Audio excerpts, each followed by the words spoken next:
കനകേട്ടാ എന്നെ കൊള്ളാക്കണ്ട. മിണ്ടരുത്. കനകന്റെ കയ്യിൽ പൂത്ത പണം ഉണ്ടെന്ന് അങ്ങിരുന്ന് അറിയട്ടെ. ആ എണ്ണി പലിശക്കാരുടെ മുമ്പിലെങ്ങാനും ചെന്ന് പെടും. പിന്നെ അരി സാമാനങ്ങൾ വാങ്ങണ കാര്യം ഗോപി.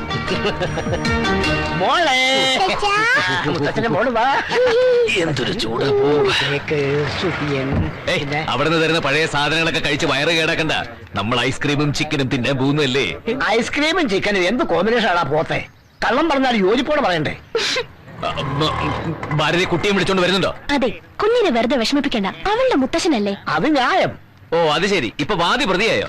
ശരി, ഒരു വിലയില്ലാത്ത അമ്മായിച്ചന്റെ സ്നേഹവും വാങ്ങിച്ചോണ്ട് നീ വീട്ടിലേക്ക് ചെല്ലേ. ഒത്തിരി വിലയുള്ള സാധനങ്ങളുമായിട്ട് ഞാൻ അങ്ങോട്ട് വന്നേക്കാം. ഓട്ടോ മീറ്ററിട്ടോ കടമല്ല. പരിപ്പര, ഉഴുന്ന് 3, സൂചി 5, കായം 4, കാല്, ആ കാല്, പഞ്ചസാര 5, റവ 6, ഏലക്ക 700. കൂട്ടിയോ? കൂട്ടി. കനകോ ഇത് കടവല്ലല്ലോ അല്ലേ?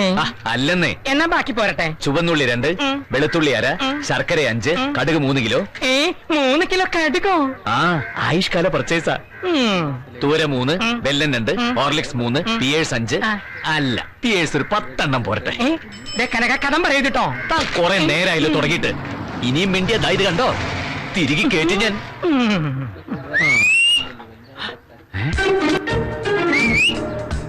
വൃത്തികെട്ടത്. ഒരു കാര്യം പറയാനാ.